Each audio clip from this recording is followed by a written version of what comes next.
All right. We'll certainly appreciate everyone's flexibility with today's meeting and the pivot that we're doing regarding the topic. As Ed mentioned earlier, after having gone through the QBRs very recently, it was pretty evident that there was an appetite and definitely a need for some additional awareness and training around the deal reg process, tools, etc. So we are looking forward to an interactive session. Before we get started, I did just want to remind everyone that that Q&A doc is located both in the meeting invite and here in the slide deck. So definitely encourage everyone to input their questions so we can cover those live as time permits. And with that, let me go ahead and turn it over to Ed Sepelis to get us started. All right. So today I'll do a quick overview of the deal registration program. Again, as I mentioned earlier, I want to make sure we're all on the same page. What is the objective? What are the objectives of the program? What are some of the definitions, policies, and processes, and responsibilities? And so, just want to make sure we kind of get a baseline on that. I encourage you to ask some questions around specific scenarios, but at the same time, I want to make sure that we're covering the 80 to 95% of what goes on. And we can handle those corner cases separately because I want to make sure we have time to go through this in detail. Then Colleen's going to walk us through processing deal registration, kind of what's that overall flow look like, and get into demos. And within the demos, kind of we'll get into what's in Vartopia, and then all the way into an opportunity. And then Alvaro will wrap it up with summary resources, best practices. And we do have a slide for some kind of less common scenarios. So if we have time at the end, we can talk, not necessarily less common scenarios, but I guess less impactful scenarios. We can talk about those at the end and field some questions around those as well. So as Alvaro mentioned, here's the link to the doc, but that's available in a bunch of other places. So please drop your questions in there. So why do we have a deal reg program? We're all on the channel. We know this, but again, I just want to make sure we have a good level playing field, and for the others that'll be watching this in the future, make sure there's a good understanding. So first of all, it's provide incentive for partners, to our partners for identifying and helping us close opportunities. And that helping close can mean a lot of different things. It could be introductions to key people. It can be services that they deliver. It could be processing renewals. It could just be a fulfillment as part of helping close a sales opportunity. And so we have different discounts for different activities that the partners perform within the context of the deal. We want to protect partner discounts. We want to make sure that the field knows there is a program discount on this. The partners earned it. That's non-negotiable. And then we want to give the partners confidence that and predictability in their GitLab business, so they know that what they'll be earning when they register a deal and it's initiated, or what they'll be earning if it's an assist. We want to create a level playing field, for our partners, so that as partners join the program, they're not negotiating unique deals and then ops having to process those. So we're standardizing things, with our 2 tracks within the program, open and select. And it makes it easier for partners to understand, makes our field easier for field to understand, and operationally makes it a lot easier. Clarify to our sales teams which partners to work with on opportunities. When a whole bunch of partners are jumping in an opportunity and one of them registers a deal and is a PIO, that's who our sales team should work with. So it just clarifies that engagement. And then finally, by having the partners provide us opportunities, bring these opportunities to us, it grows our revenue. So essentially, that's why we have the program in place, and it really there's a lot of benefit to us as a business, to our sales teams, to our partners, and operationally, it helps us scale more effectively. So with the deal registrations, the approval is based on a few key factors. And this is primarily around a partner-initiated opportunity. Order of registration received. So first in, first evaluated. Qualification of the opportunity. If a partner just throws something out there, there's really no clarity around the opportunity. They really don't know what's going on. That's going to be less likely to be approved. Partner ability to deliver in country or in region support and be able to be there for the customer. So what we don't want is a partner in, in China registering a deal in, in Ohio. We want to make sure that we're matching our partners, helping our partners build their regional business, and not having partners, from elsewhere come in and swoop in and take an opportunity that they really aren't there set up to support. And then finally, partner relationship with the customer. What we really want to make sure is that when we're picking a PIO partner, if there's multiple partners registering a deal, we want to make sure that the partner has a relationship with that customer. They understand what the opportunity is about. They're able to verbalize that to us. They have the support in place, and they're really teed up for success and able to work with our sales teams. So, if there are multiple deal registrations, we do want to go through them in chronological order, but ultimately what we're approving is a quality PIO. Now, I'm going to probably talk about this 2 or 3 times. Who makes that decision as to what a quality PIO is? It really is, you as the channel team together with the sales team. But ultimately, the channel sales team makes the approval within Salesforce or rejection of that.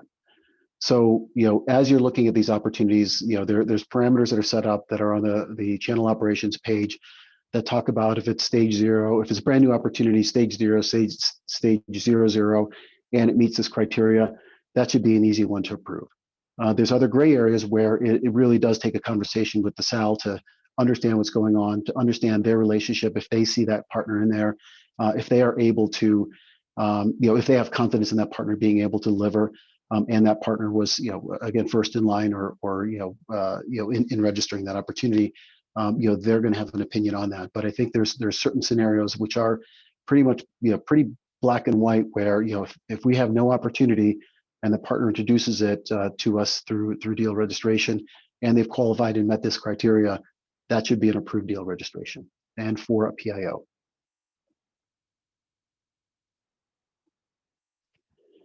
So to earn a discount within the program, a partner must register the deal. So one of the reasons for that, obviously, it gives us an audit trail of of the partners, within an opportunity. But also from a program perspective, it allows us to see a little bit better, or at least, gives us a much better feel for how engaged our partners really are. If we're only, if we're just registering, approving PIOs and everything else is ignored, we're not getting the full picture of the engagement that our partners have.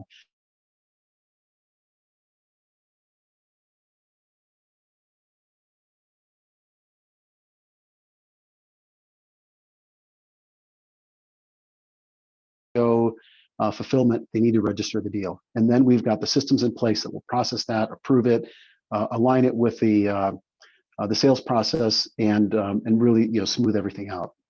And then it eliminates the one-off approvals, the backdoor deals, and those kinds of things. It streamlines the whole process. For our incentives, only one partner can earn a PIO or PAO discount per opportunity. Now, there is the one exception that I've mentioned, under A there is, tender offers, where a PIO can be offered to multiple partners. But PIO, there's one PIO, and that's offered to the partner that identified the opportunity. And then, if we identify an opportunity, then there's one partner that earns a PAO. And then, for a sale, all other partners will receive the fulfillment discount rate. And then, once that deal, for our PIOs specifically, the deal registrations do have a standard 90-day expiration, and those can be extended.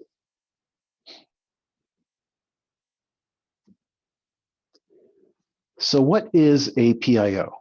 The simplest thing is it's an opportunity that a partner brought to us that we were not aware of. That's the base foundation. Now, there could be, and that's hopefully that is a vast majority of them, that there's no opportunity in there, and the partner brought it to us. There are scenarios where it's a stage 0, stage 000, or maybe even a 1, where we have a little bit in there, but it's really not, we don't know anything about the opportunity. We're not making any progress on it. And the reps isn't even engaged. those stage 0, should also be treated as a PIO. If a partner is providing a true up or an add-on to an existing sale, that can qualify as a PIO if the partner brings that to us and we were not involved in that. If a partner upsells a customer to a higher pricing plan, that is a PIO. So even if there's an existing opportunity, we're selling premium, the partner comes in there, upsells that to Ultimate, that's a PIO. The one area where there's a little bit of gray is the stuck opportunities. And this is where there's going to have to be some conversation and discussion with the sales team. We also want partners to earn a PIO if we are in an opportunity and it's just not moving forward. We're stuck. It's, we're looking to close it out. It's been sitting in the same stage for months on end. A partner comes in there, gets it unstuck, moves it forward, and makes it happen. And without that partner engagement, would not have happened. We want that to be a PIO. That one is a little bit grayer. That's most likely not going to be a stage 0 or even stage 1. Those are going to be opportunities that are a little bit further down. But in that case, I think there's a really strong case to be made for the partners to making that unstuck. But that again is not that's not something we can automate like we can a brand new opportunity, saying that should be a PIO. So to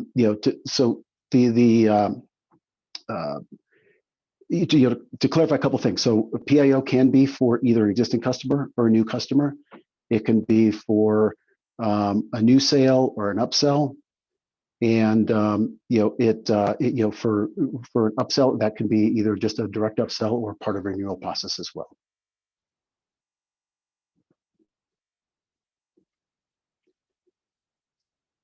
So with a PIO and really with all opportunities, the partner's expected to work with us to close a deal. They don't just identify it. We're expecting them to work all the way through that process to earn that discount. I mentioned earlier, if a partner helps us upsell or expand an opportunity, the entire opportunity qualifies as a PIO. For U.S. public sector, this is, I think, an important distinction. A customer is not, a program, it does not equal an opportunity. Like a large government program does not equal an opportunity. There are specific, unique opportunities within that program that each can qualify for a PIO. And then the approval of a PIO is determined by the GitLab sales and CAM and track, in the opportunities.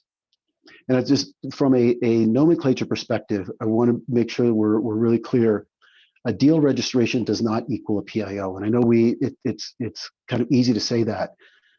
There are multiple types of deal registrations, and only a PIO is a PIO. A PIO is a deal registration.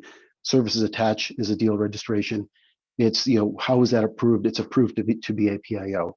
So want to make sure that we're clear in the way we use that nomenclature.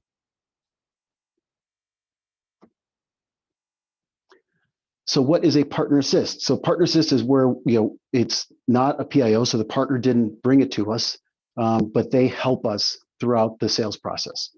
They might do a demo or a proof of value or open some doors with executives. Deliver services associated with that. Maybe an assessment that's part of the process. Could help with financing. And this is, they're doing a lot of things they would do as far as if they were doing a PIO, but in this case, it was an opportunity that we already knew about, and we're bringing them in to help us with that. For a PIO, a partner is expected to submit a deal registration, and that deal registration goes through a similar approval process. And fulfillment is really where the partner does essentially the paperwork. They process the order, but really don't provide any meaningful support to close the deal. So they're really there just to handle the transaction aspects of it. They're not in there presenting with us. They're not doing demos. They're not providing services. It is very transactional. Services attach. So this is a unique thing to GitLab. Not a lot of partners offer this. But I think it is a great way for us to motivate partners to engage with customers around services, provide them some incentives, and also give us visibility into what's happening with the customer, with the partners, services and customers. So it's, there's a visibility aspect to it as well as obviously an incentive aspect to it. But ultimately with services attached, we want to create a business opportunity for our partners and a growth opportunity for ourselves. So the service attach is where the partner delivered services. It could be training, it could be migration, it could be implementation, it could be optimization, and we've seen all of those. Could be an assessment. And the way the services attach is handled is, again, it's a deal registration, and if the original service is part of a software sale, then there will be an upfront 2.5% discount that will be applied to the sale. For all other service attached opportunities, it will be paid out as a rebate. We are working on what that rebate process looks like. Still, there's still some things that we're tweaking on it, but essentially, it's going to be at a minimum. Looks like it's probably going to be at least a monthly process where the partners will receive they'll receive a report of what they're owed, and then they invoice us and we pay them. With the service attached, they are stackable for up to 3 service engagements within a 1-year period for a single customer. So if they did an assessment, up front, and then worked on implementation and migration services as a second service opportunity, and then the third one they deliver some training, all 3 of those would be 2.5% of the IACV, the last IACV. So it's not 2.5% of their services amount. It is the 2.5% of the last IACV. It is a maximum of 7.5%. So it is up to those 3. And to qualify for the rebate, the first deal must be at least $7,500. Second deal must be $10,000. Third deal must be $10,000 in services. So we do have minimums, and that way we're just we're not paying partners a percentage of IACV when what they delivered was a really minor service, and it kind of reduces the game playing that is potential there. The one thing to clarify here for managed service providers that are offering kind of recurring services, those partners receive the 7.5% upfront as part of the software license deal. And one of the changes we have made in the program is there are 2 separate pricing levels now. There is a select and an open for managed service providers.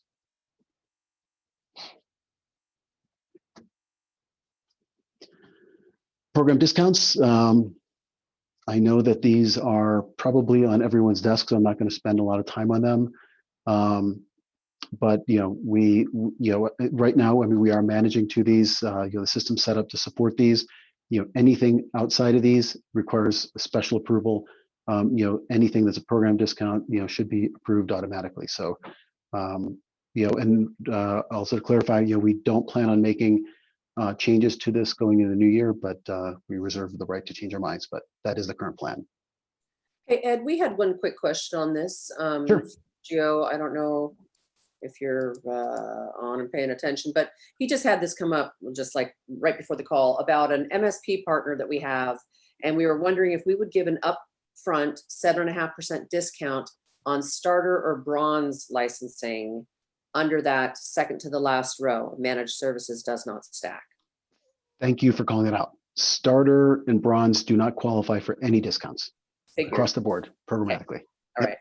Yep, and I should have called that earlier. Good call out. Awesome, thanks. Or service attached rebates. Or even service attached rebates. Yep. Let's just get rid of it. Just get rid of it. Makes it easy. Thanks. And Ed, this might be a good pause point before we get into Colleen's material, as we've got a number of questions that have come in. Kevin, did you want to verbalize the questions that you had around PIO versus PAO, or I can certainly read those on your behalf? No, I can go for it. So I had a couple. I think that the biggest one I've got is relations to the definition of PIO. So I noticed that the slide said the opportunity must be brought to GitLab by the partner. Now, I thought that about 2 months ago we changed that, so it didn't need to be necessarily initiated by the partner. But Eh, we say in the handbook that it can be PIO if it's significantly impacted by the partner from the early Yeah, stage. and I want to avoid the term impacted, because impacted starts to get gray with assist. But Yeah. you're right. That's why I said that, for those stuck up, the exception, I think it was a asterisk at the bottom where, it's an opportunity that we haven't moved it forward at all. So it could be at stage 0 where we have it in there, but we've done nothing with it. And so that would qualify as a PIO. And then the other scenario is where it's a stuck opportunity. And that one, it's not something we can automatically, approve. I think that one really requires a conversation with the sales team, make sure they agree that, that opportunity was stuck and the partner really was critical in moving that opportunity forward. Okay, so that's great that you clarified that, because I think that's slightly different to what's in the handbook. And to me, I mean, I'll go back and check, but I think it's slightly different to what Michelle. There was a field update that Michelle communicated, the kind of changes in definitions about 2 months ago, and the way I interpreted it was nothing. It wasn't about stuck deals, but it was maybe where we had an early engagement that they didn't bring to us, but then they've become involved and then they've been instrumental in closing the deal. That was still a PIO, but it sounds like that's not according to this definition. So if we identify the opportunity and we were working it, is that? Yeah, I mean, so the situation quite often. I mean, I've had multiple situations where we've identified the deal, so they've not brought it to us, but the partner's still been involved at early stages, say stages 1 or 2, and they've come on board and have made a significant difference in making that deal happen. So whether or not that deal would have happened without them is debatable, but they've certainly been instrumental in closing the deal. And is that PIO or is it PAO? To me, that would be a PAO, because it was a deal that was moving forward. They were instrumental, but they didn't bring it to us, and it wasn't a stuck deal. It was progressing, so they assisted us in moving that forward. I do think that there are going to be cases where you may want to where the partner was so instrumental that there is a negotiation available with with the sales team. But I think in that case, you're in that gray area where the deal was moving and the partner just assisted us. We identified it, and really the key thing for PIO is either identifying an opportunity and bringing it to us, which is the primary driver of that incentive, or an opportunity just not going anywhere, and they save it. Yeah, so Kevin, for instance, another great thing that Sergio just uncovered was an account that we've been selling into for a long time. And a partner came in and said, hey, we have this 125 premium licenses that we want to sell. That is straight up a PIO, because he went back to the account owner, and that account owner had zero knowledge of that, zero knowledge of them even wanting. And the account owner was leaning towards 2.5%. And we said, no, that's not a fulfillment deal. That was uncovered, initiated, and discovered and brought to us by the partner, even though it's a multi-billion-dollar organization, but they found that little nugget for us. Yeah, no, and no, that is a clear PIO. I get that. I think the handbook, I think, probably is still a little open to interpretation. And I thought we moved away from the line that a partner must bring us the deal, or it needs to be stuck. And the change that we made was adding that stuck verbiage. Right. So, personal view, but I think the handbook should be a bit more explicit. Okay, I don't know if I'm the only person, but I was interpreting it that significant impact could be they just come in and help us, are instrumental in closing the deal. But that sounds like that's more like an assist, according to this definition. My understanding was, 0 through stage 2, the conversion of, right? The number one thing is about converting the opportunity. So just because it was identified originally, and as you mentioned, lost track, couldn't find funding, whatever it is that might be, the only way in which it is that this converts into a legitimate opportunity is if the partner is the one that does it. They get involved, they have to convert it over, and then you have a realistic opportunity in the pipeline, not just trying to assess it and figure it out and try to make it happen, right? So without getting I don't want to go too much down a rat hole, and we can spend ages on this. But what you just said there, Chris, is my understanding, and that seems different from being stuck. It doesn't have to be stuck for the partner to come in and help close, right? That's different from. It is different. Right, I want to be careful about Yeah. spending too much time on this because we Yes, still have so a do lot of content. But Kevin, Ed and I can also follow up with you. But there is a whole section in the handbook around staging that Chris just mentioned and the definition, and you kind of have to take both of them into account. It's not black Yeah, and cool. white, one way Yep. or the other. Yeah. No, I think that's the point. It's not black or white. Yeah, and we're not going to make it black and white, but I think if we can define PIO as clearly as possible, and then just limit that gray area, it just smooths the whole process and sets expectations a little bit better. And quickly before we move on, I just wanted to touch base on another point that Kevin had quickly made, since it ties in so closely to this. In cases where it's not totally clear whether an op is PIO or PAO, who ultimately decides what's that escalation path? So I think you're going to be covering that later, right? You've got that documented? Yep. Alvaro? Yeah. So we'll cover that later. All right, so I'll go through this and then I'll hand it off to Colleen. So within the deal, it is a collaboration between the partner, our channel sales team and our sales team.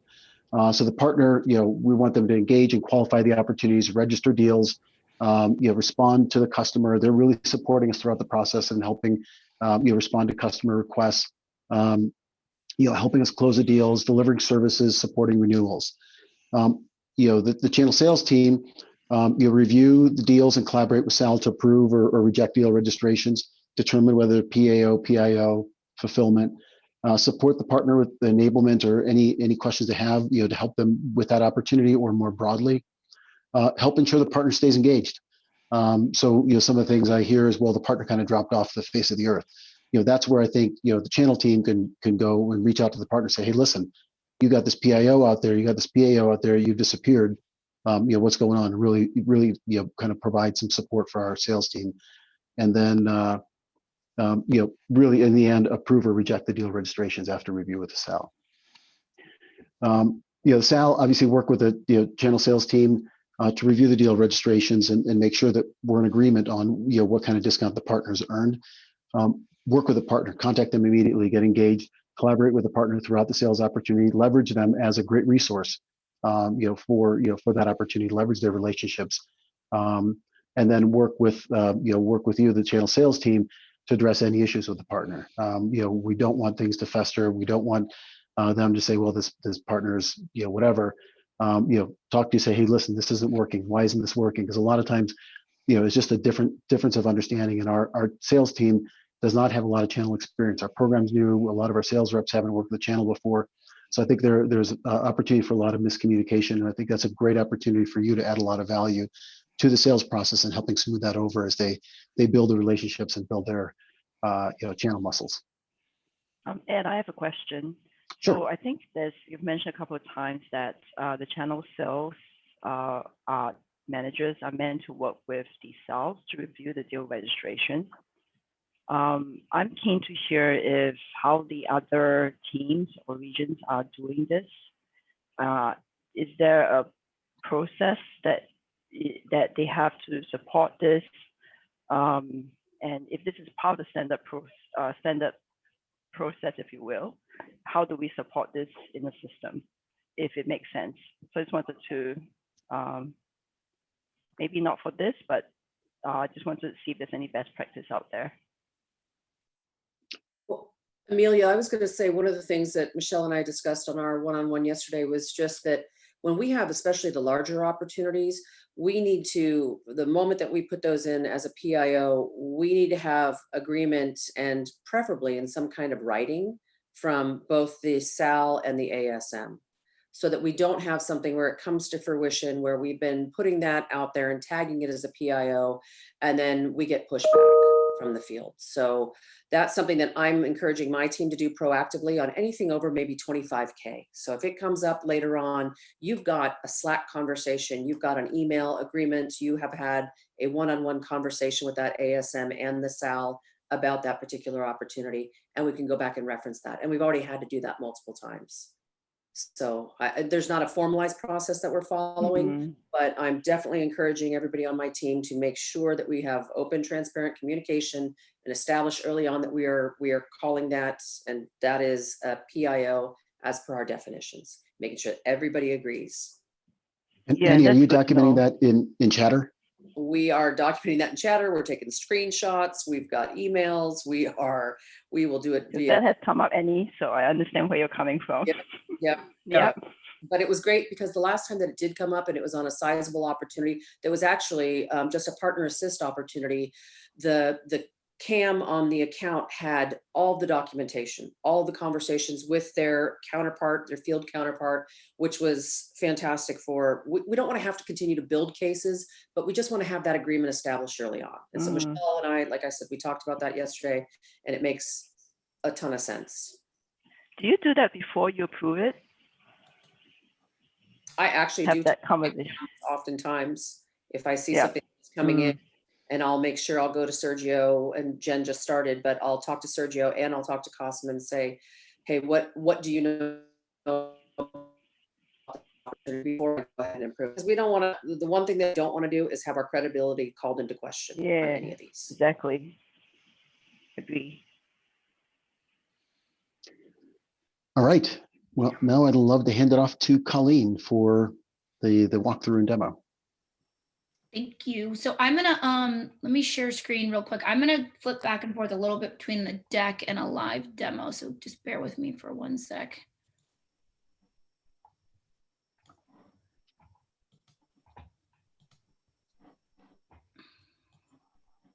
Okay, I'm not gonna go into presentation mode just because I'm about ready to go out of this, but so just really quickly, couple points I want to mention, and I'm completely guilty of this, especially as I was waiting to launch the tool.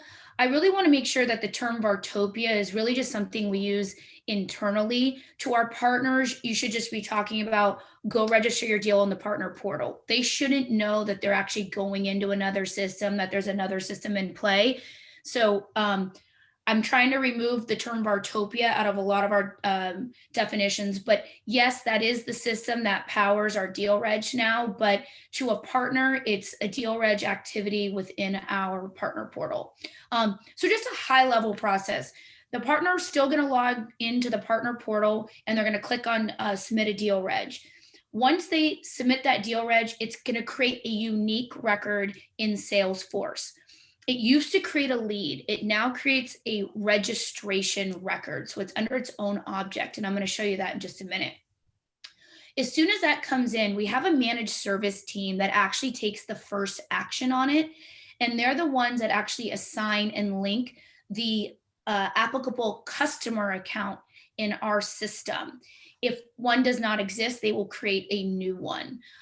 From there, then they hit submit. And that's when it shows up in your guys' email. You'll get a notification that, hey, there's a deal reg pending for your review or approval. From there, that's when you guys take action to link it to an opportunity if it already exists or create a new one. And then you would either approve, deny it, or you can actually even return it and say, hey, I need some more information before I can make a decision here. But let's say you approve it, because that's what we're hoping for in most of these. Once you approve it, it'll notify the partner via email, and it'll also update the portal so they're now aware that GitLab has in fact approved their deal registration. So I'm going to go ahead and click in here real quick. I want to make sure you guys can see my Salesforce as I'm moving applications here. Can someone just tell me yeah? Yep. Okay. Yep. All right. So there's all kinds of resources in the handbook on this, and I also added them to the deck. But if you've not added the registration tab to your standard layout, please do that. And the way you do that is you click this plus button over here, scroll down, it's in alphabetical order, hit registrations. And if you want to permanently add it, you hit customize my tab. And again, these are in alphabetical order. You would move registration over here to the right. I already have mine, that's why it's there. You would hit save, and then you don't have to constantly add registrations every single time you log in. So now every time I log in, it's up here, okay? There's already these predefined views, and you guys can all see these based off of your roles. If you have a unique role, like if you're an SA or someone else, I'm gonna have to build you a unique one. But if you are a sales rep or a channel rep, these will automatically be set to your viewing. So you can see all regs, you can see all mine as a CSM. So I have one currently under my name because I am doing this test one. So I am the channel manager on this. But these are all there for you guys to see. If you need to create a new one, we can create you a new view, but these are for everyone. So we're not editing these current ones. We can always add to it if needed. So I'm a partner. I just submitted a reg, and a record is now created in our system. Every reg has a unique registration number. It also has a unique deal ID. Either one of these can be used to look up in the system. So if you're talking to a partner and they said, hey, why haven't you actioned my reg? You can type either one of these in the search bar up here, and it'll take you directly to this record, okay? Anything on this record is a searchable field for the most part. But these are both unique, both the name and the deal ID. Once you approve it, it'll actually then create an approval ID, which will start with an A meaning approved. So this is the information that the partner has filled out. So I'm designated as the channel manager, so that's why this one showed up in my channel view. But if it's your partner, you would then be populated here.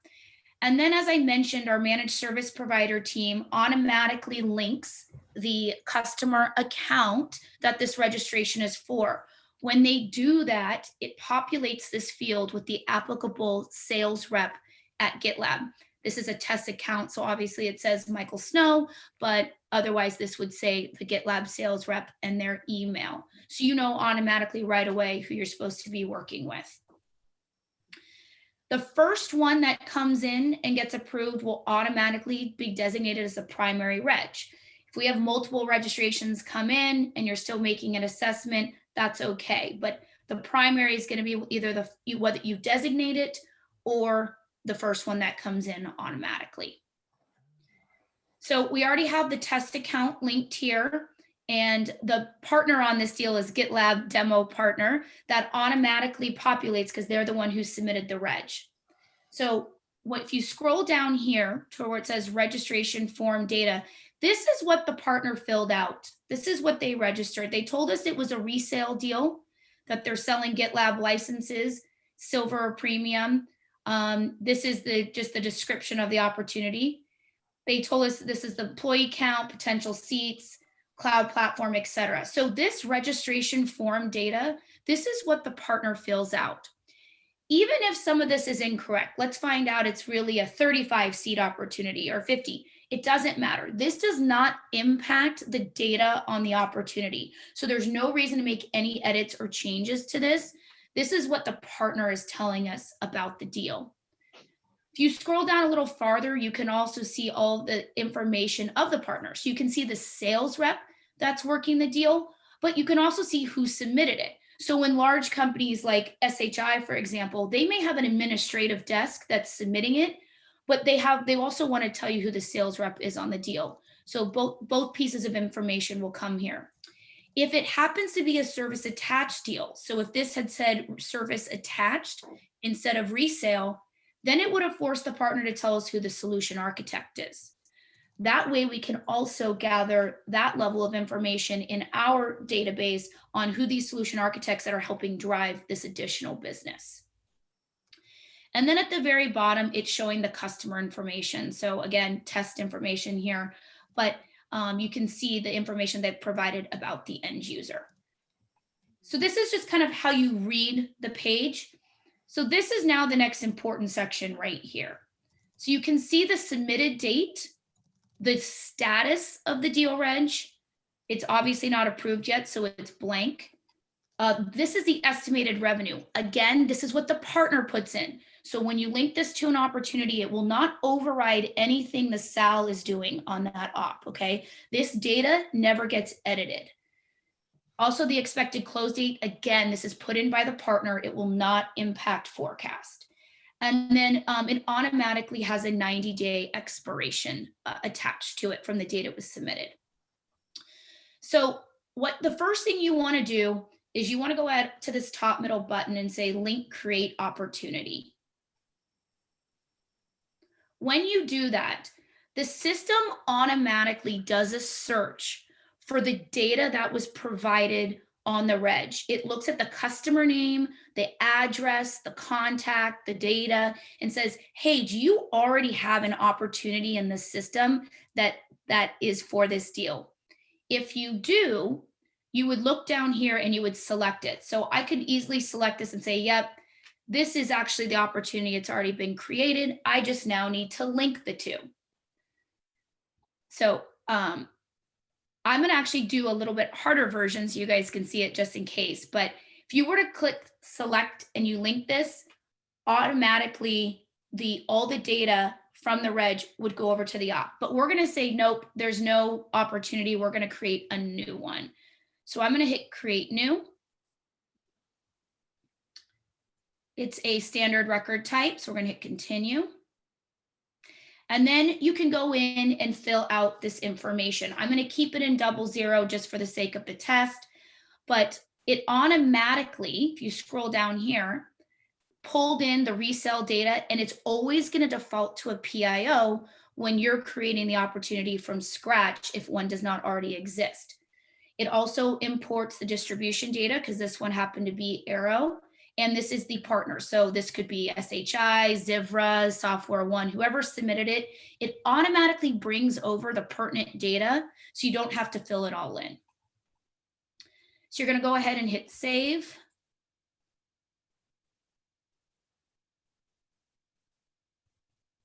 And then it says new opportunity created successfully. Would you like to map this? And you're going to hit OK.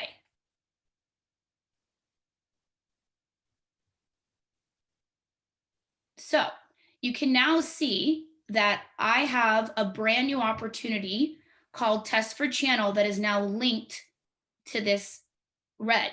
So you can see I'm still in the reg record, and now I have a linked opportunity. So now you want to go ahead and approve it. So you're going to hit approve at the top.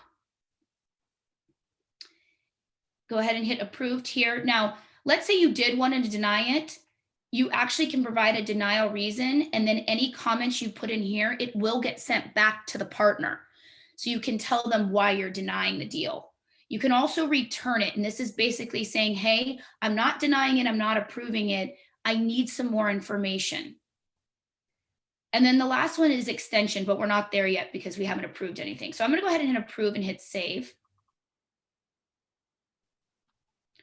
So now you can see that the status has automatically changed to approved. And what you can do is go ahead and now click into this opportunity, because these are now all hyperlinked together.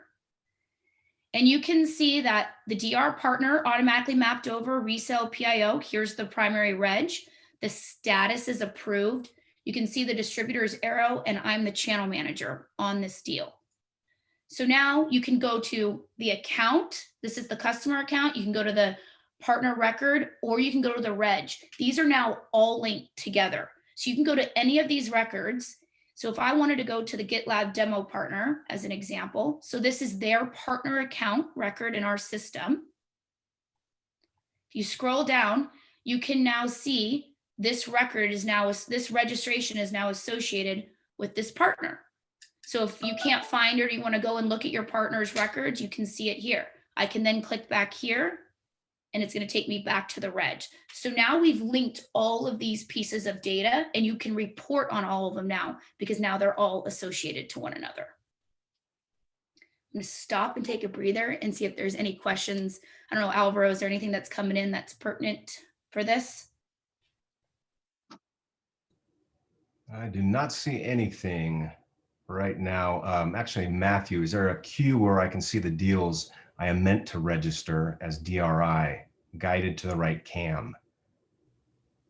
Yeah, because I tend to use, Yeah, sorry. Yeah, just basically when you go to the initial view, is there a way of just basically seeing, these are the deals that have been assigned to me, I'm the DRI, I need to kind of register these deals and deal them straight up? Well, you're not registering them. They've already been registered. You're just approving them. So up here, if you are the CAM, because Matthew, you still have accounts in your name because of your coverage. So if you are if you're the CAM, because what happens is, guys, when this registration comes in, my name is auto-populated there because I own this account in our system. Okay, so if this account said SHI of US, then this would automatically say Sergio. That doesn't have to be assigned. That's already part of the system logic. So it's based off of who owns the account in Salesforce that channel manager will auto-populate. Now, if we need to overwrite it, we absolutely can, but this is default. So you don't have to assign yourself. It'll default by the partner who submitted it. But Matthew, if you go to this view where it says all my registrations, CSM, hit go, it's going to, you should only see the ones where you are the assigned channel manager. Okay, yeah, so it is that many, got it. And just so you guys know, the sales reps have the same view. So if I'm a sales rep and I want to see all my regis, they're going to click on this one that says all my registrations, GitLab sales rep. And I happen to be a sales rep on this one from another test account. So that's why it's populated here. Hey, Colleen, Chris just brought up the fact there's a boatload of questions out there in the doc.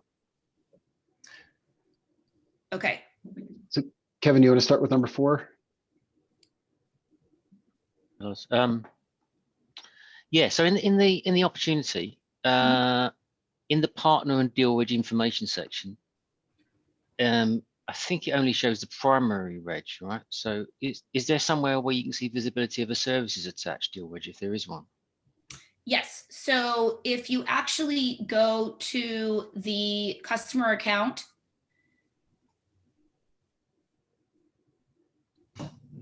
it will show all of the regs in here too.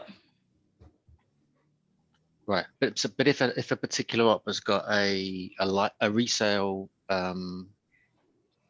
deal wedge and a services attached so you can can't see both from the op, can you? They're all linked to the op, but only one of them is going to display in that detail. Right. Okay. Does that make sense? And now on some of them there is only one, because sometimes the GitLab sale was direct, but the services was through the channel. And I think that's going to be clearer to sellers once they get used to this. But I think some sellers have had difficulty when they can't see this. They can't see the services attached when they're looking at the op, and so you have to kind of point out there is a services attached deal wedge on this as well. From looking at the op, right? So if you was to look at the op. But that would happen, Kevin. So Colleen, I don't know if this is the right way to say this, but when the partner registers the service attach opportunity, that process that Colleen just went through where she linked it to, or when they do the deal registration, sorry to use the right words, that link opportunity one, when you get the deal registration for service attach, you would link it to the licensing opportunity that you now know about, and it's then nested in it, so it is connected. Yeah, it's connected, but if a sale is looking at that opportunity, right? They're all going to show, but only one of them is going to show in the detailed view. Exactly. They're all going to be linked on the op, but only one of them is going to be, here, let me go back.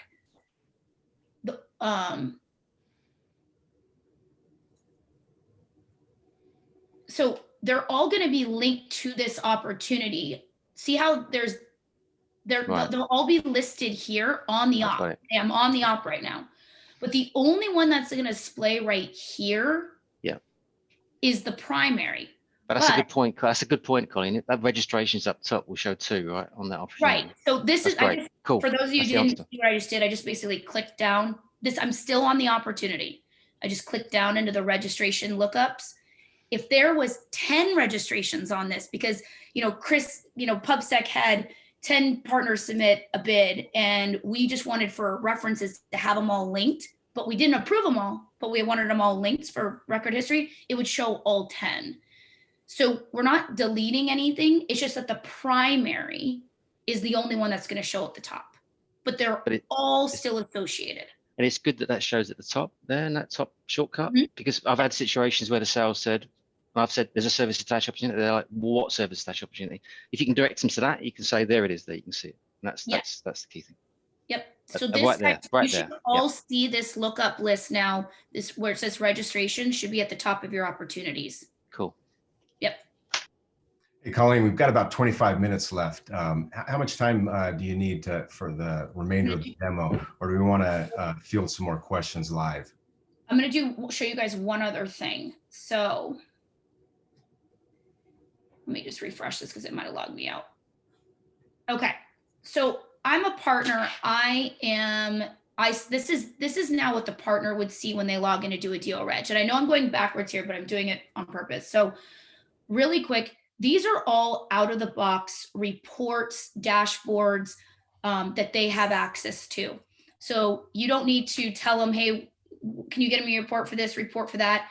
They can set these up to where they will automatically email them every week, daily, monthly, however they want to do it. We'll do a separate training for the partners on all these features, but I do want you guys to know that this is available. But one thing I do want to quickly show you is if they go into this registrations, they can see all their registrations, but this is a multi-vendor registration tool. So they can actually, so someone like SHI, and I know I keep using them, but I know they use this, they actually have about 10 to 15 vendors that also use the same Vartopia tool. So they can actually send out a reg to multiple vendors if they're doing a solution sale to a customer. So they can drill down by vendor and say, oh, just show me GitLab. You can drill down by distributor. So this is really helpful for like David Forsh's team where, okay, these are all the registrations I have sitting with Arrow. These are the ones I have sitting direct with vendors. They can do actions and they can export, they can reassign reps. So if I'm a manager and I want to say, you know what, I need to reassign this deal reg to a new rep because they left the company or whatever it may be, they can actually, this is them managing all their regs on their side. They can also, so let's say, oops, I need to do this one. Send update. So let's say they submitted a reg, you've approved it, and they now need to know, they now want to tell you, hey, by the way, I just found out that this is closing next week instead of next month. They can actually go in here and say you closing next week, submit it, hit update, and it's now going to send a notification to you and to our system and say, by the way, this is closing next week. You can also do the same thing to them in our system. So you can say, send updates request to partner, and you can click on this button and say, hey, I haven't heard, I haven't heard from you in a while. I need you to tell me what's going on with this deal. So that flood of emails you guys all got accidentally, that's what that was. So if your partner's gone dark on you and you want to quickly fire out a bunch of notifications, you can hit this button. Okay, so they can either update you or you can update them or ask them to update you. So Colleen, that is not a standard automatic reminders that sent to partners with deal registration. That was just a once-off instance. No, it's Update going to request. do it, but that was a mass load that was on accident doing an Apex run that happened. So it'll automatically do it if there's no action on the deal reg in 90 days. So after 90 days, it sends an automatic reminder. No, if there's no action within the 90 days, that like it just sits dormant, then it'll send the notification. So it'll also send a notification that, hey, these are expiring. If you want to extend it, so it's automatically 90 days, you can actually hit this extend 30 days button and it can extend it. The partner can, again, also ask for it. So if they are like, hey, I know I need more time, they can click this button right here and ask for an extension. So it allows you guys to communicate back and forth, all you have to do is live in Salesforce. All they have to do is live in the portal, and it automatically passes information back and forth.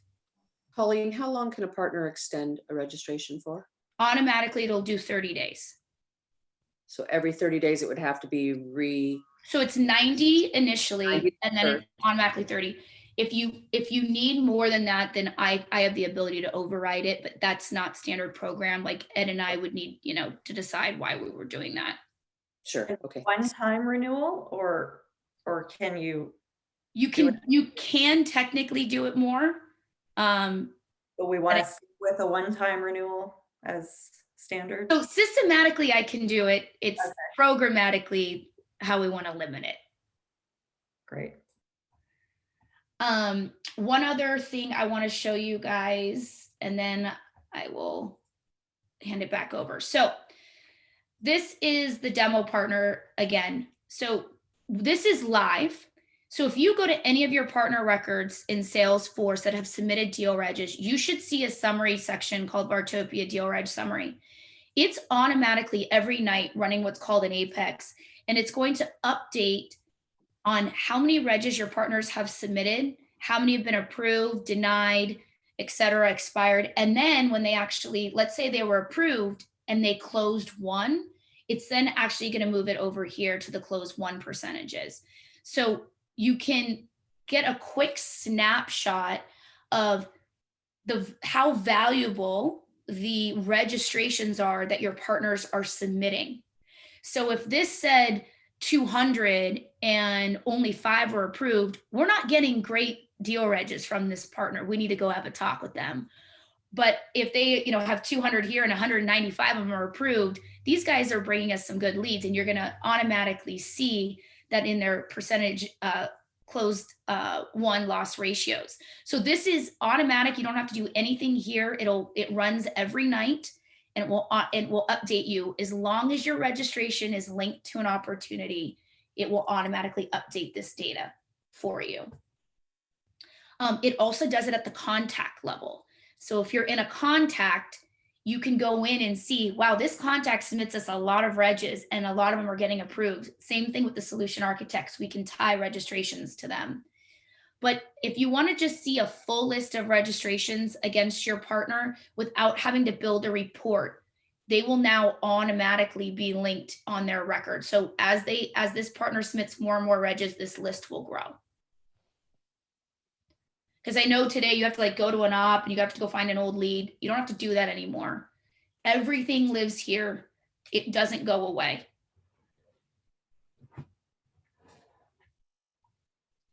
Okay, I'm going to stop sharing. I think I know I kind of went pretty fast there, but I know we're tight on time. Just one other quick thing, guys. There's a ton of resources in the handbook. This is the partner facing links for how they need to manage deal reg. This is internal. This additional resources shows you how to add views, how to tag yourself, how to do different things within Salesforce. So check that out. And then lastly, oh no, I already went over this. So I think these are just some of the new quick features that I just reviewed. So we do have lots of questions. Okay, I'm ready for questions and I'll stop sharing. So Kevin, I don't know if you want to kind of summarize 4, 5, and 6 are kind of related to upsells and renewals and add-ons and. Yeah. I mean, there's 2 different issues, I guess. One is for renewals.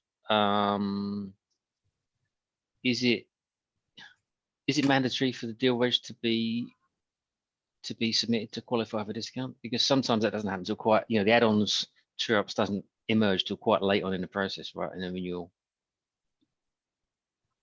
No, it's not required. Oh, right, it's not required. Okay, cool. But remember, they only get a discount if they're the incumbent. Yes. So if an incumbent for add-ons and true ups, they don't need to deal reg. No, hold on. If it's a flat renewal, they don't need a deal reg. Right. If they want margin on anything that's incremental, they need a deal reg. Okay. Because my point is that the add-ons and true-ups sometimes don't transpire until quite late on in the deal. You know, they don't emerge. And so, you know, I guess they need to raise that deal reg as a formality, but it's quite late on when the deal's almost done. But they still need to do it as a formality, right, to get the discount. Yes. Cool. That's what I kind of assumed. So one quick question about that though. What happens, and we know that this is going to happen in real world partner ecosystems. Partner A is the incumbent on the deal reg. End user calls or talks to their cell and says, I don't want to go with them. Don't want to renew through them. Partner B comes in, they don't get any additional discount. Is that correct?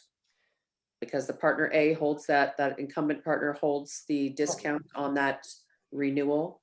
So Yeah, even not though for the the end first user year. says, I don't want to work with the incumbent partner. I want to work with this new partner. We're not giving them anything. Is that correct? So the way the program's written is that new partner would get the discount. Okay, It would get a discount. Yes. there you go, Chris. If the customer requests it and provides it in writing. Right. Okay. Yes. Yeah. Yeah. Got it. That's the key. For renewal, Yes, renewal only. Yep. for the first year, they don't get any discount, correct? For renewal? For renewals, they don't get any discount. If we give them a direct renewal, then they don't get it for the first year. But if a customer requests them as the partner, then we're assuming that there's a relationship there. They're adding value to that sale, and so we're going to give them a discount.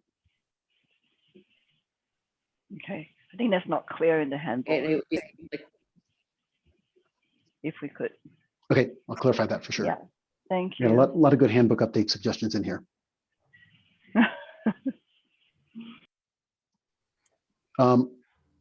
I'd like to go through the transactional questions first to make sure that we can view them, so that Colleen can show us. So I know what here is kind of something that's Vartopia opportunity related, and then we can go back and do the other ones, because the other ones we could do async as well. So so I see. I think Pilar, you have number 11. You have a question there around email notifications. Yes, I was just wondering if, I know we talked about it being visible in the partner portal. I was wondering if the partners also receive a notification when something is approved, and also if the distributor would receive a notification when a deal reg is approved. So yes, so anytime we action something in Salesforce, like approve or denied or returned, the partner gets an email and it gets updated in the portal. So both activities happen. The distributors can set up notifications.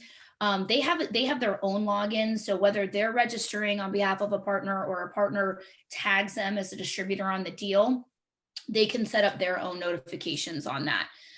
So they don't get notified just because automatically if our settings, just because a partner tags them, but they can set up their own distribution notifications on their side. Got it, thanks. Mm-hmm. Do you want me to just verbalize all my questions? Yeah, might as well. Okay, so given that the deal registration approval emails are aligned with the CAM on the partner account, for partners that do both PubSec and commercial, like SHI, like WWT, are those also being somehow funneled to the PubSec CAMs if it's a PubSec deal reg? I don't know if there's a button that they press if it's a public sector deal reg. Yeah, so I've gone back and forth a little bit on how the best way to do this, because I could in theory create child accounts for you guys, so then you would be the owners of the child accounts. The downside to that is I have to make sure that like a contact couldn't split.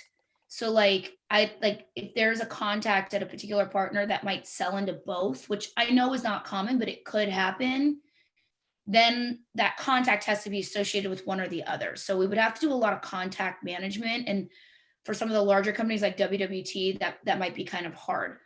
The other option is, and I can work with Chris on this, is if I can get a clear mapping of how his team breaks out with these accounts, then I can give that to my managed service provider team. So if it comes in, because they do mark if it's PubSec, I can have them overwrite it to the right channel manager. So rather than trying to do too much Salesforce work, I think that's the easier way to do it. And then as soon as we overwrite it, you would then get the notification rather than Annie's team. Cool. I think that's the quicker, easier way to go, to be honest. Yeah. And then the last one I had was on slide 7, where it says all other partners will receive the fulfillment discount rate. I wanted to clarify what that was. Is that MSRP, or is that the fulfillment discounts that are shown on the 2.5% off that were shown on that matrix? 2.5%.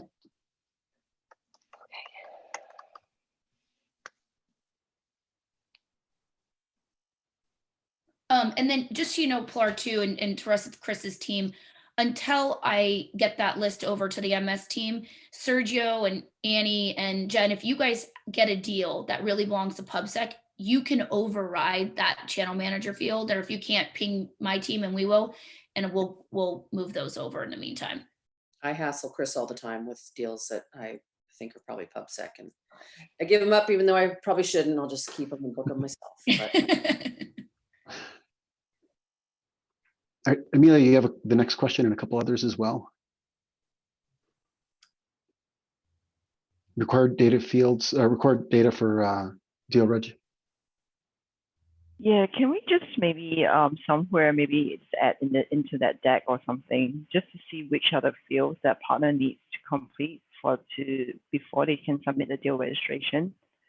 I think it's for us to determine if it's a qualified opportunity. As much information within reason that a partner can provide would be great. So I just want to get some visibility on what are we asking partners to fill in. I know a couple of fields, but some don't seem like it's mandatory that I think could be. So I just want to get some clarity there. Yeah, it's in the external facing partner screenshots.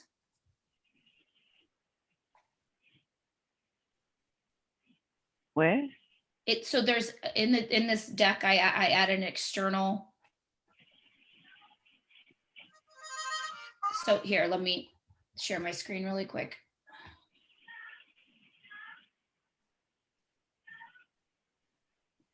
So this guide is in our handbook.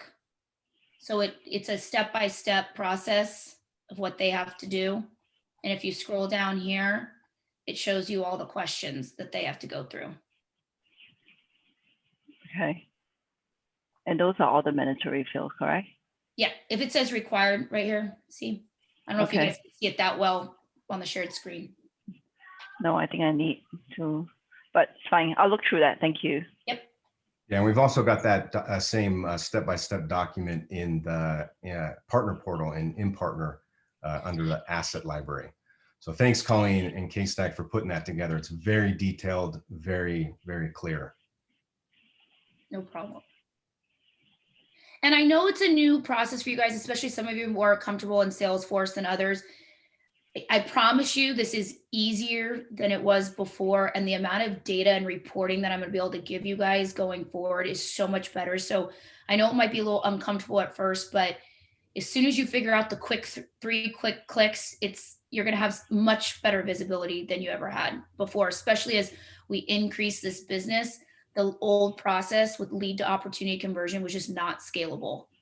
But if you have any issues, yeah, just on that point, Colleen. So going forwards, when we do kind of find some, some errors and nuances that need to be corrected, what is the best way to report them back so you can collate them and we put them in one place rather than kind of shooting them all over the place?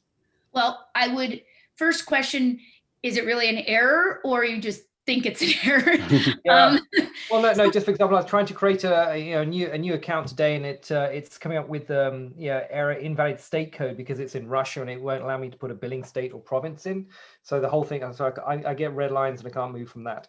Okay, so that's actually nothing to do with deal reg. That's our Salesforce, so I can help you still with that though. Okay. Yeah. So if you have situations like that, throw them on channel ops. And the first thing to do is always send me the link of what you're talking about, because I can't do it without that.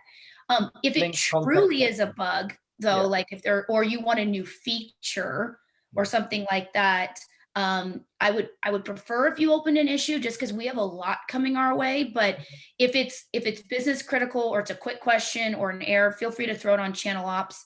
But if it's a new feature request, Yep. or then I would prefer an issue so we can track it to see what we can do to accomplish it. Yeah, that works best, I think, creating an issue.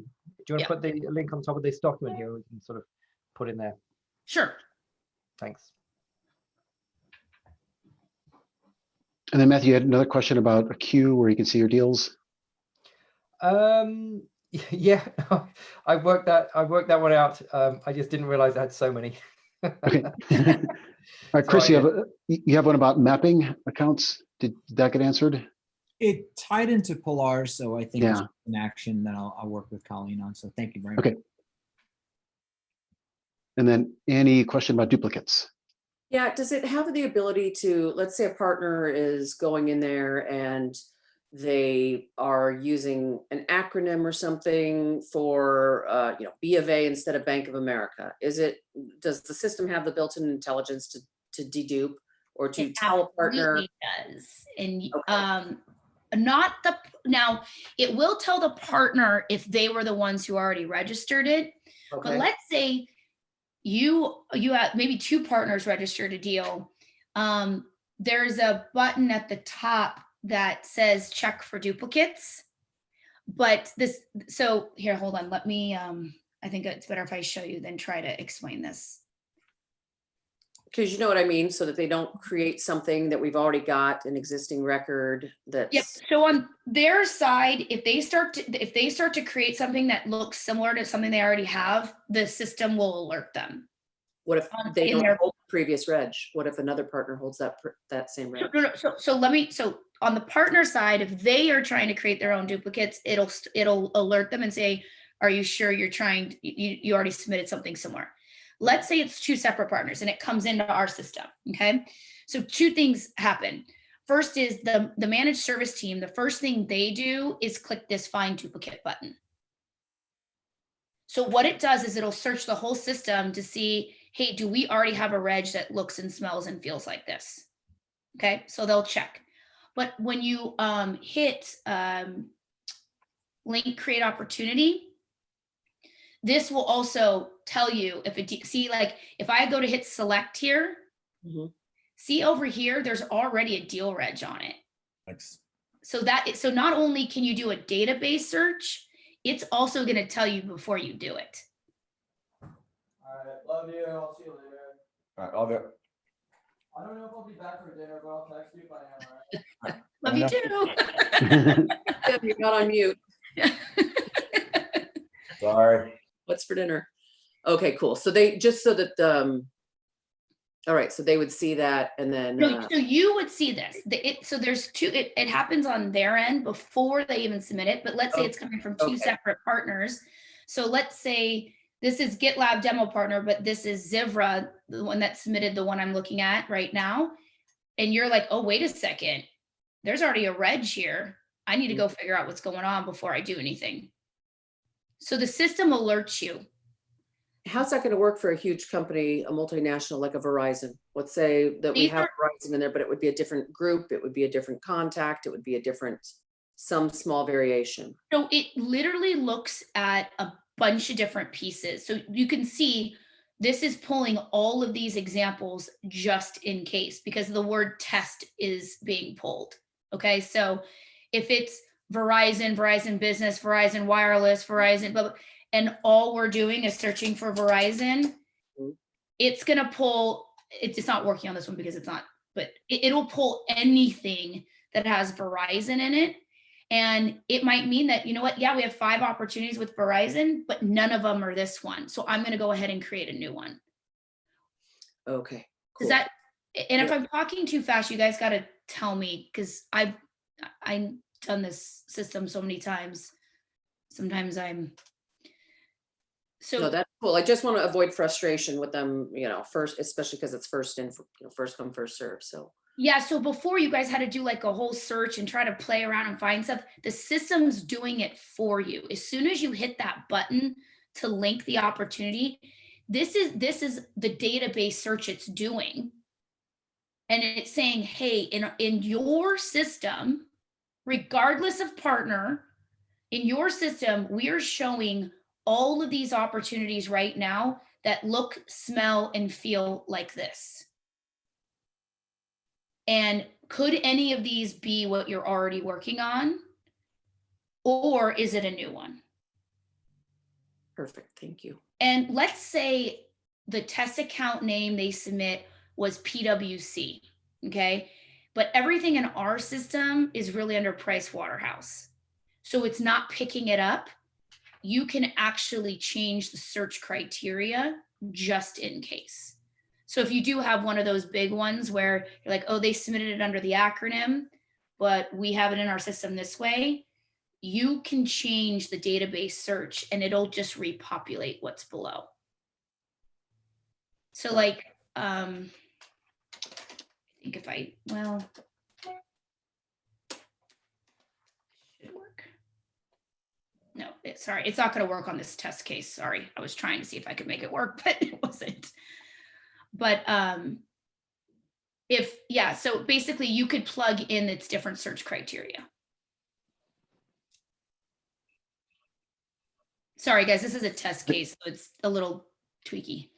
So two more quick, I think they're both quick questions. Amelia, notifications or reminders that are set on automatically.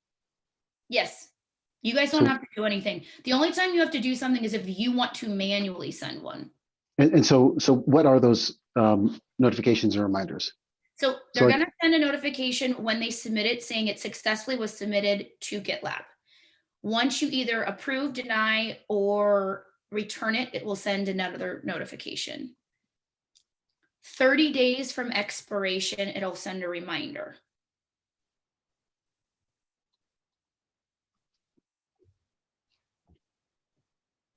Does that answer the questions? Yep. Okay. And then Bastian had a question about how does a sales rep stay informed of this process? Because you have the channel managers and partners can communicate via the partner portal. How does the sales rep stay involved? And can they also use that button? Yes. So sales reps see everything you guys see. You're just the approver on this process. So if I'm Michael Snow and this is my deal, I can see everything you can see. Okay. They can hit this button too if they want some more information. The goal is that you guys are the ones doing the communication back and forth, but they absolutely can do this. They can extend if they wanted to.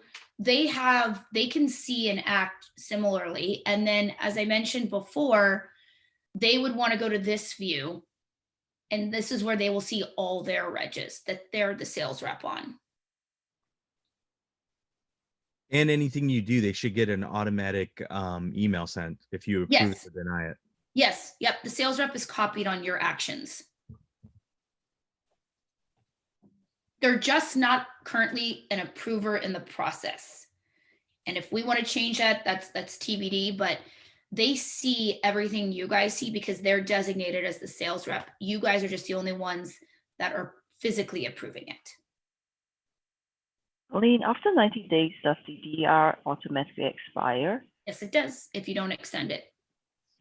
And then it shows it expired in the system? Yep. So let me show you. So the statuses are submitted, pending, approved, denied, returned, because like I said, you can send it back to get more information, expired, and then close one, lost, and closed, expired. So this is based off the opportunity statuses. Okay. And the partner gets a notification that the deal has expired at a point in time too? Yes, so they'll get a 30-day notice that, hey, it's expiring, and then they'll get one when it has expired. Okay, thanks. And they have all that view and status in their portal, because remember, they can see all this, and they can also set custom reports to say, show me what's expiring and within a 7-day period, and they can do it all. They can have them automatically sent to them, or they can come in here and look at it. So they can come in and say what's expiring in the next 7 days. What No. would the best practice be for multiple bids, like the PubSec ones, where you have say 4 people bidding on something for 4 regs? Would it be to just let them expire when they don't win the bid, or did you close lost for those 3 of that didn't? No, so closed loss is based off the opportunity status. So you wouldn't want to mark them, they wouldn't be marked closed lost. You would basically deny them if you're not going to approve their regs. So once you've figured out the one that's going to win the bid, you deny, and then approve one. Yeah. No, so a bid would come towards the end after everything was already done, right? So the process that you're stating means that it's out on a solicitation through some sort of contract and everyone's aware of it and they're asking for pricing. That's at the end, right? So like the adoption of partners adding value based on the earlier aspects of that deal and that sales cycle, we would already have somebody in place that would be PIO or assist. And everyone else would get rejected. Okay.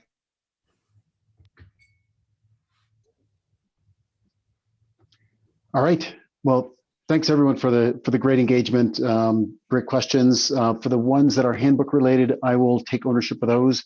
And if we need some feedback from you on the wording, I'll create an issue and engage everyone. But thanks so much. Thanks, Colleen and Alvaro, for pulling this together. And again, thank you for the engagement.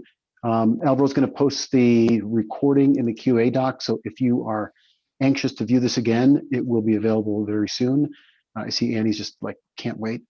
But yeah, again, thanks. And you know, if you have any questions around the transaction, channel ops, you know, Slack channel is the place to go. If you have questions around the program and how it's structured, channel program is the place to go. So thanks again. Have a great day. Thanks all. Thanks a lot.